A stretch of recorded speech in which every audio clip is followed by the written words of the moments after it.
It's my great honor, really, this morning to share with you, as the pastor said, kind of an epistle that he wrote for the congregation. A letter that he wrote for you all. And I am the one to read it, so I feel honored to do so this morning. So here are his words, not mine. Grace and peace to you, my brothers and sisters of ICC, in the name of the Lord.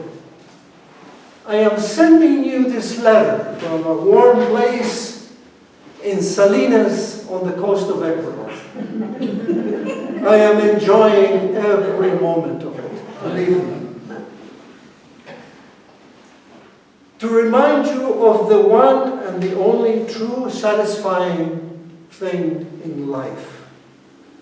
The indwelling of the forever, eternal, accepting love that the Spirit of Christ has given us so abundantly. Each one of us, each and every day. A few years ago, my wonderful wife was impressed by a nutritionist who said that we ought to eat a boiled egg every day for breakfast.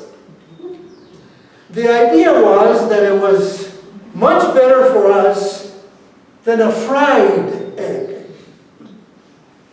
Eating it consistently, we would regularize our protein intake, lower our cholesterol, and improve the levels of our glucose in our blood.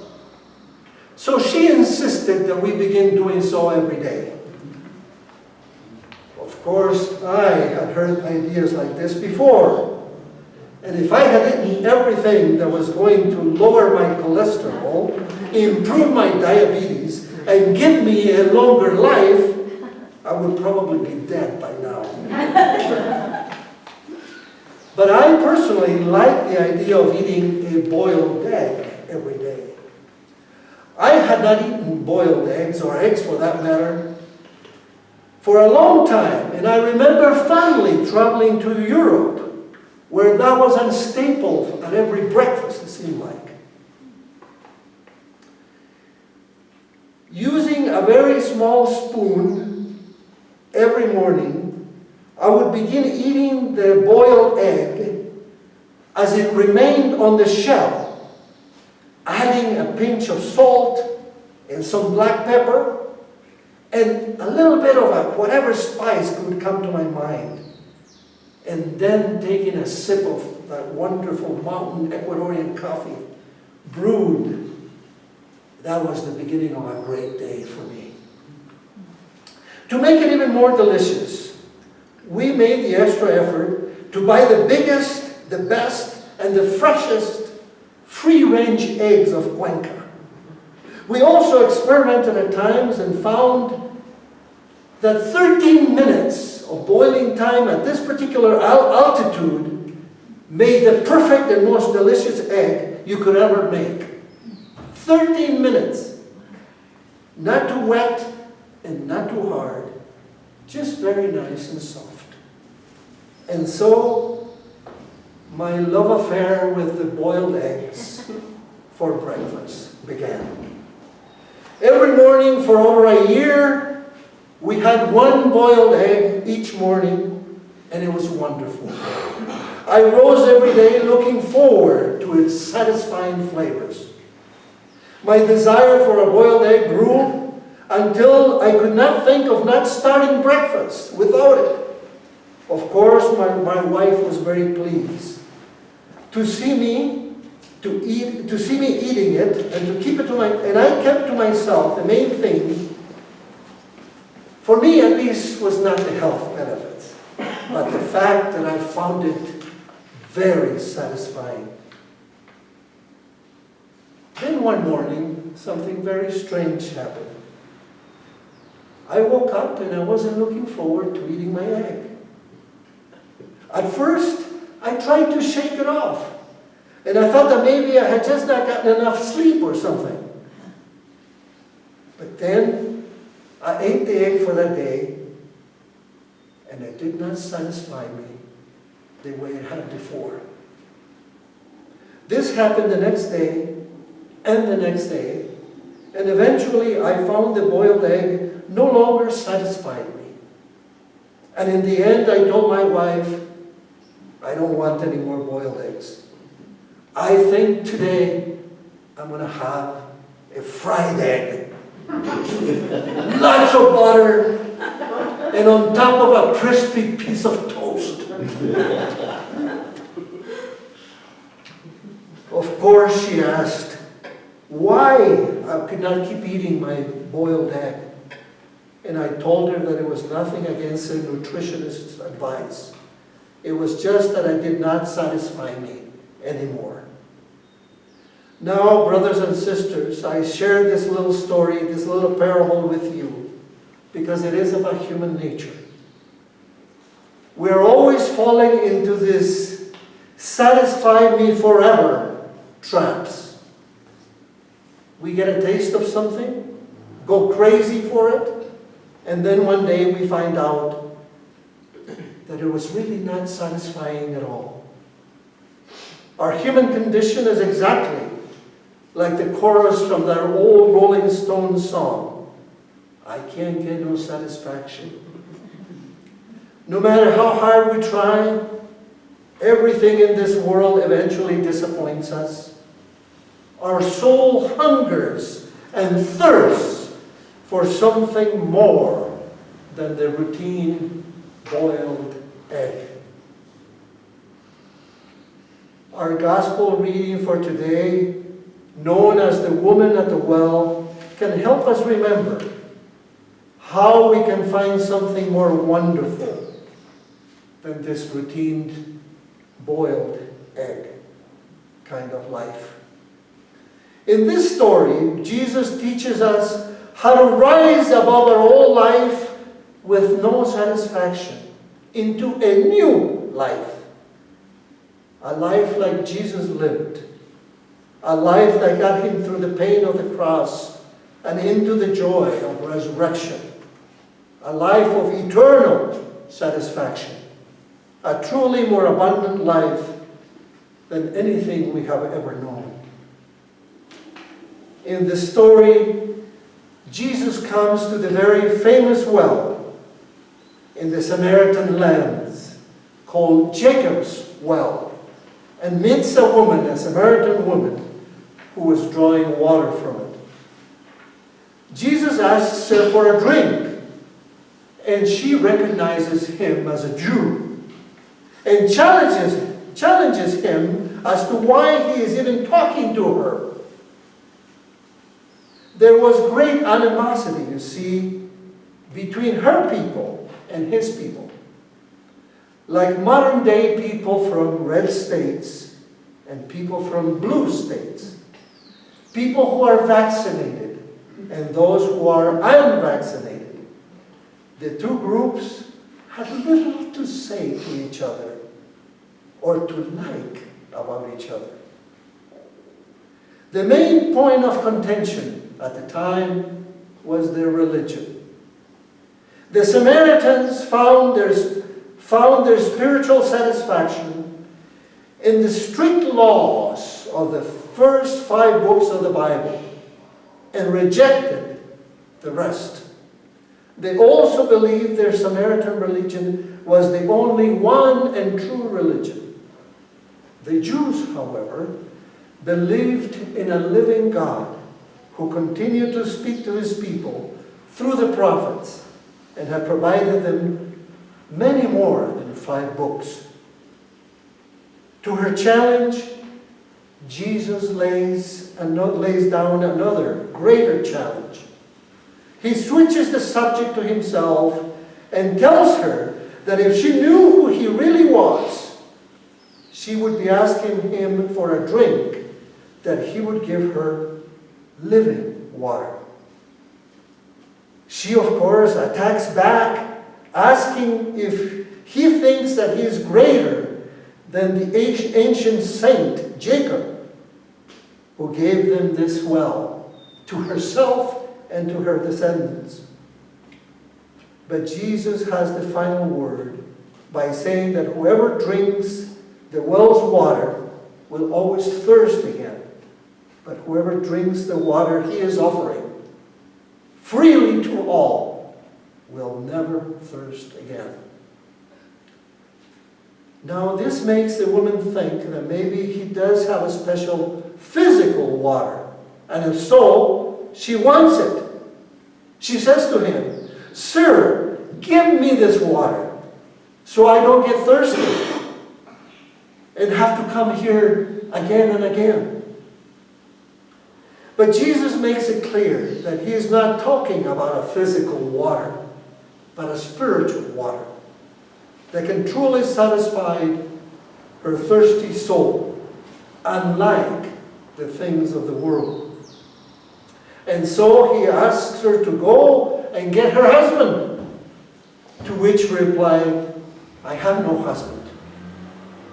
And then Jesus says to her, "You are right when you say you have no husband, for you've had 5 husbands, and the one that you have now is not your husband."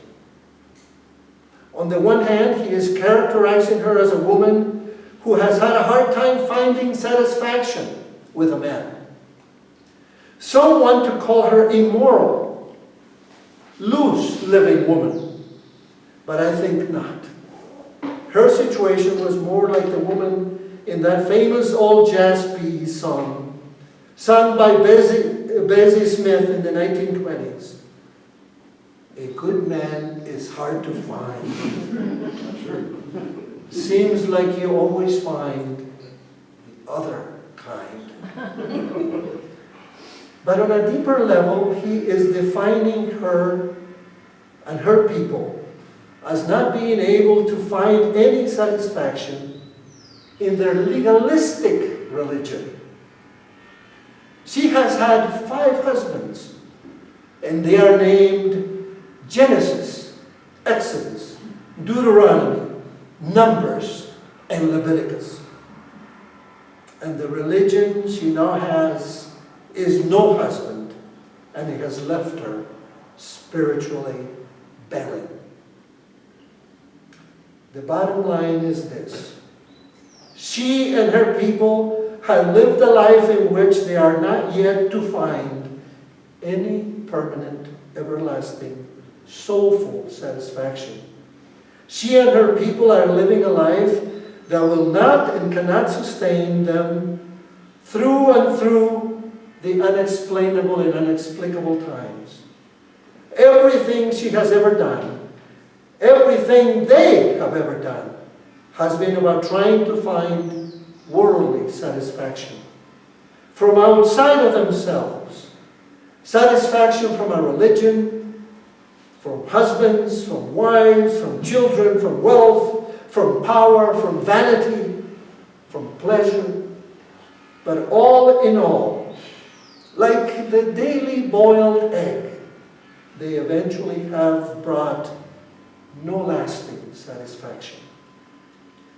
She realizes the truth of what Jesus has said, and calling him a prophet, she runs back to the village to tell the others of who and what she has discovered and the true satisfaction that he, Jesus, is offering.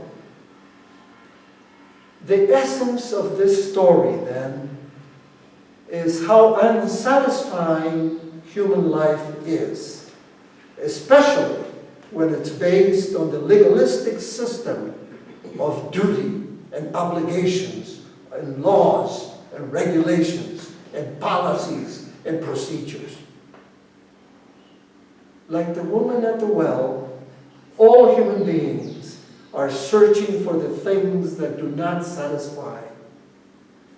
No matter how good their intentions, no matter how strong their desire, it ends up that way every time, all the time. Now, some people think that even pastors are exempt from this kind of dissatisfaction. But this is totally untrue. Pastors are human just like everyone else, and susceptible to the same problem.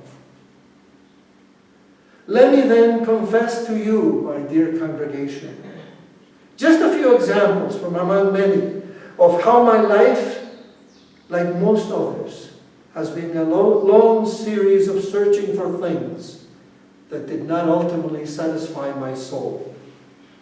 Maybe this will help you relate some of the things to your own life as well. I call these examples my pipe dreams.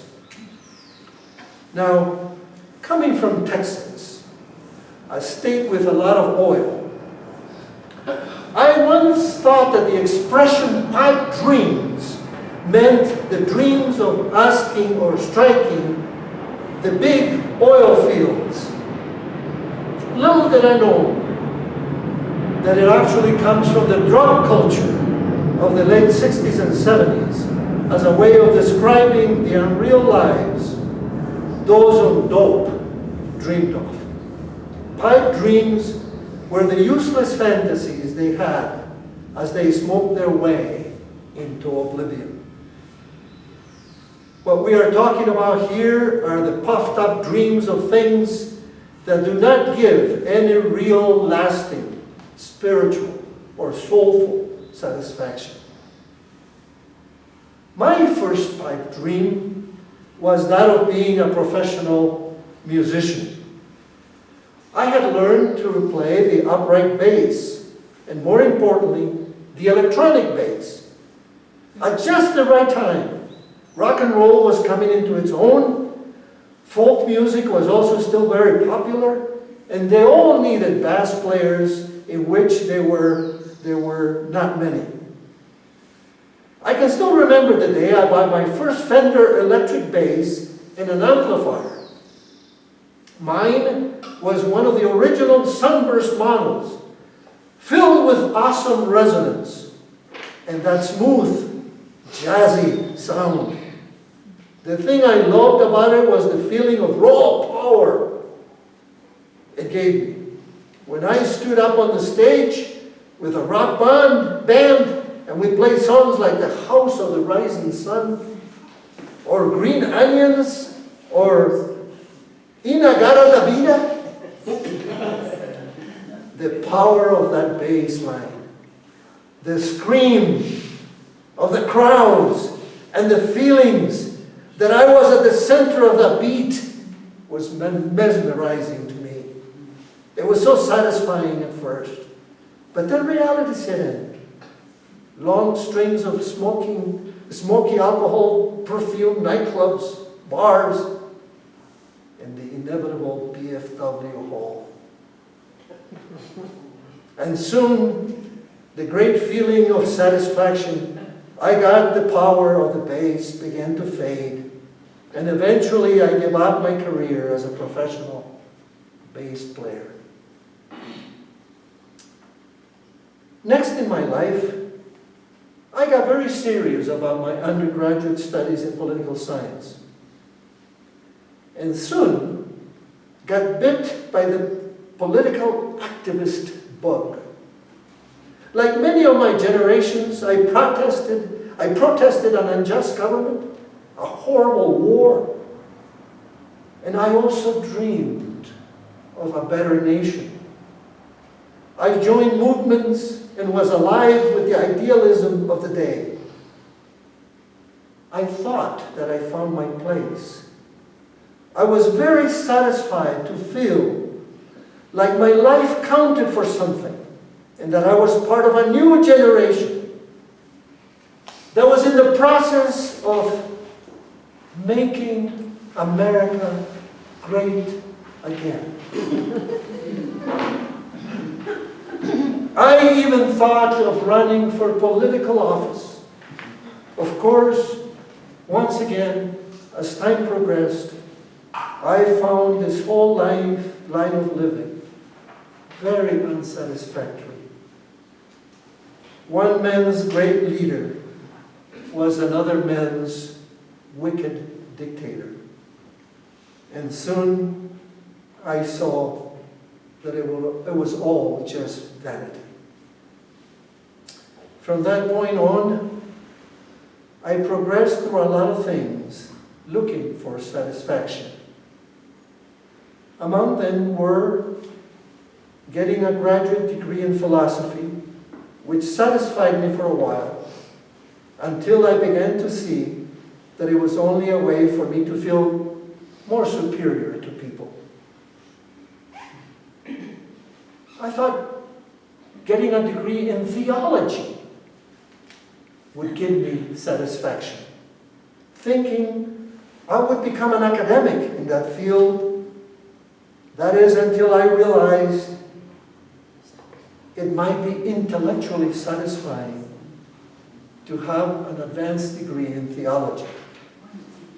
But it left me cold spiritually. Being ordained, pastoring churches and preaching, wow, how satisfying that was for a while, until I saw how vain and judgmental it had made me, and how useless much of the activity was. And that's just a glimpse. I could go on and on and on. In fact, the sum total of most of my life was exactly that as the woman at the well. Even though I thought I had found satisfaction, it always turned out to be false, a false husband in my life, and a bleak disappointment. But one day, in the middle of all of this, I discovered the real Jesus, who was also sitting by my well, which at the time was being a pastor of a church, and invited me to drink of the living water of life. It was then that I discovered the great inward living water Jesus spoke of when he spoke of the potential love we all have within for others. I realized that he commanded us to love one another because he truly believed that we could.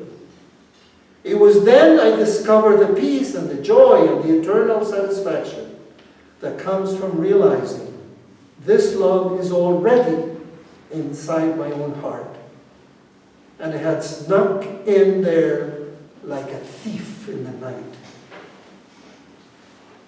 This revelation was like a flash of light in my mind. The good news is exactly this: God is love, and so am I. For the first time in my life, I had understood who I am and why I am here. And the amazingly wonderful thing about it was that it set me free from all of the false notions that I had been trying to be a good person. Now I understood the truth, and the truth has set me free. I don't have to act like a good person or be a good person. In God's eyes, I am already a good person. All I need to do is to be who I truly am.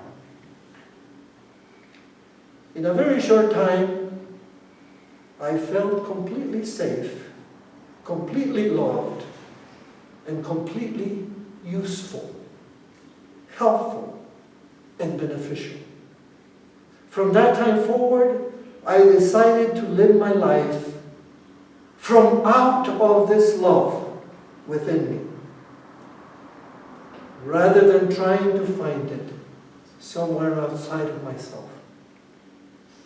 From that day forward, I have believed in the infinite love of the heart of Jesus, and that his heart was within me like a never-ending spring, an unending source from which I could love all, every day and in every way, and never run out of it. From that day forward, my praying changed from asking God for this or for that to prayers of thanksgiving for this love that I carried within me. From that day forward, my singing of hymns changed. Now I no longer sang hymns to God. I sang hymns to myself about the love that I had come to know. And when I preached, it was no longer to tell people how they should live, but to encourage them to believe that they too could love one another, and to do so in every way and at every chance they had. And most importantly, I understood this. I was free to love others. Not because my love might help them or save them. No. But because in loving others, my heart grows. And my soul grows. Such that I grow to be more like the Father who created me. It is I who benefit the most from this self-sacrificing, self-giving love. It is truly, truly more blessed to give than to receive. This is the great satisfaction that Jesus promised us. The more I give myself away, the more satisfied I am. The more I love others, the more content I am. As long as I was trying to find my commitment by taking and enjoying something on the outside, I failed. But when I tapped into the love of God that He had put inside of me and started living out of that love, I never once felt an iota of dissatisfaction. It is like I win the lottery every day, and in some days, twice a day. Like the great Christian writer of our time, John Shelby Spong, said, I can afford to love, and love wastefully. For I have more love than I could ever use or give away. Now, all of this may sound very theoretical, but let me share some concrete examples. Here's a very short list that gives you only a taste of the great satisfaction that I have experienced in living out this love within me. One, for example, the time I got to hug and play with an abandoned, unwanted child at a local orphanage. The time I sat and held steady the hand of a dying person as they moved on and transcended into the next life at a local cancer hospice here in Cuenca. The times my wife and I delivered Christmas presents to poor children who had never had a Christmas present and did not even really know what Christmas was all about. The time I took a totally disabled, wheelchair-bound child from his dark and lonely room out into the sunshine and spun him around and around on a beautiful, warm, sunny day in Cuenca. And he just laughed and laughed and laughed.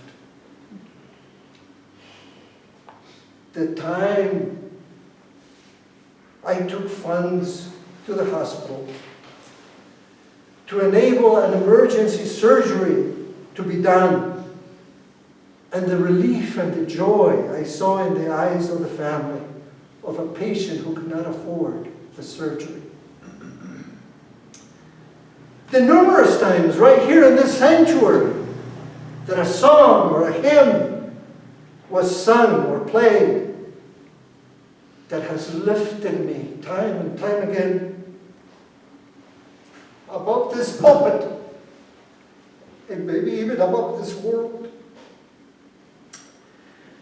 The numerous times that my own preaching has encouraged me more than anyone else in our congregation. The day in 2012 when I was walking into the Cajas Mountains and God inspired me to write a little symphony that I called Él me dijo. He said to me. And then subsequently I heard an 80-voice choir sing it as a dedication to the families of the 21 children that were massacred at Sandy Hook Elementary School that year. And I could go on and on and on, but the point is clear. It is not the ritual elements of our faith that satisfy our soul. That is not the pride, the glory, the pressures, and the vanities of this world. It is not this building or this altar or the hymns that ultimately satisfy. What satisfies is this: living out of this vast reservoir of love. The real spiritual, unending, everlasting, unconditional love of God that is in each and every one of us. Once you know it is there, and once you open up the spigot, you will never again be bored, empty, or dissatisfied. You will become like a bubbling brook, an everlasting spring, kind of like drinking whiskey with bubbles. The key is believing and knowing that you have it. Knowing, as the old hymn says, Jesus is mine, oh what a foretaste of glory divine. My brothers and sisters, never forget that this is why you are here. That this is what you can do as long as you live on this planet. And this, and only this, is what truly satisfies your soul. In conclusion, then, the Samaritan woman at the well learned this truth a long time ago. She and the folks from her village found this love within that they never knew they had. And they said, after they saw Jesus and listened to him, we had believed because of what this woman said, and now we have heard you, and now we believe you and the words you preach. You are the Savior of the world. I hope then this is the case with all of us who make up the international Christian community. I hope our prayer today and every day for the rest of our brief lives will be the same as this woman's request of Jesus. Sir, give me this water. Amen. Let's rise for the benediction.